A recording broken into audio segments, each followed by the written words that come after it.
Quanto aos pressupostos recursais, eu posso dizer para vocês que eles nada mais são do que os pressupostos processuais que os senhores estudaram quando da teoria geral do processo. Então, são esses pressupostos aplicados agora, né, a esse especial ato de exercício do poder de ação, que é o recurso. Então, o que são os pressupostos recursais? São os requisitos exigidos para que se possa considerar legítimo o exercício do poder de recorrer. Então, o primeiro deles é a legitimidade para recorrer.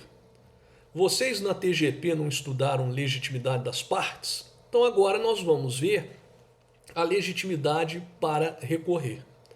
Eu posso dizer para os senhores que a legitimidade para recorrer, ela decorre do artigo 996. Então, os recursos, eles podem ser interpostos pela parte vencida, pelo terceiro prejudicado, pelo Ministério Público, tanto na condição de parte como na condição de fiscal da ordem jurídica. Leia-se CPC, artigo 178. É preciso que se diga aqui e agora que a expressão parte ela deve ser alcançada no seu sentido amplo, ou seja, não somente o autor e o réu, mas também o assistente simples, desde que o assistido recorra, o assistente litisconsorcial, o denunciado da lide, o chamado ao processo, o requerido no incidente de desconsideração da personalidade jurídica, o parente convocado na intervenção especial na ação de alimentos. O segundo pressuposto processual é o interesse em recorrer. Os senhores já estudaram o interesse de agir, não estudaram? Agora, na teoria geral dos recursos, nós vamos ver esse pressuposto transformado em interesse em recorrer. É fácil. De quem é o interesse em recorrer?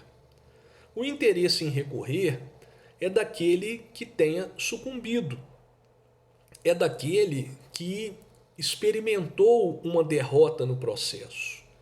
O interesse em recorrer é daquele que não obteve tudo aquilo que o processo poderia lhe proporcionar. Então, o interesse em recorrer, ele resta caracterizado quando, pela necessidade que o recorrente tem de buscar a reforma ou a invalidação da decisão judicial impugnada. O interesse em recorrer, ele resta caracterizado quando o recurso ele é um único meio colocado à disposição da parte para obter dentro do processo uma situação jurídica mais confortável do que aquela que foi proporcionada pela decisão recorrida. Agora, tem um detalhe que é de suma importância. Não basta apenas a verificação do interesse em recorrer. Então, a verificação do interesse em recorrer não exclui a necessidade da presença do interesse adequação. E eu vou explicar para que os senhores possam entender.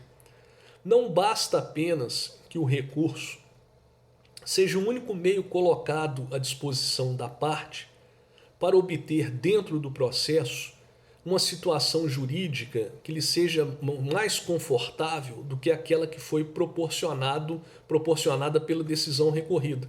É necessário que se interponha contra a decisão o recurso adequado, o recurso próprio para atacá-la.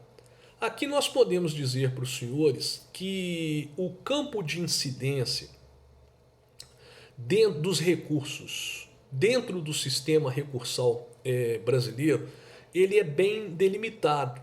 Então ele não abre muito espaço para dúvidas. Então, por exemplo, contra a sentença de qualquer natureza, cabe o recurso de apelação.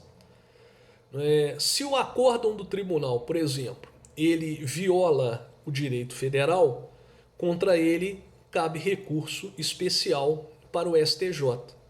Se o acórdão do tribunal ele ofende a Constituição Federal, contra ele, ele pode ser atacado pelo recurso extraordinário dirigido ao STF. Nesse momento, abre-se um espaço para nós estudarmos 3 princípios importantes informadores do processo, que é o que nós vamos ver a seguir.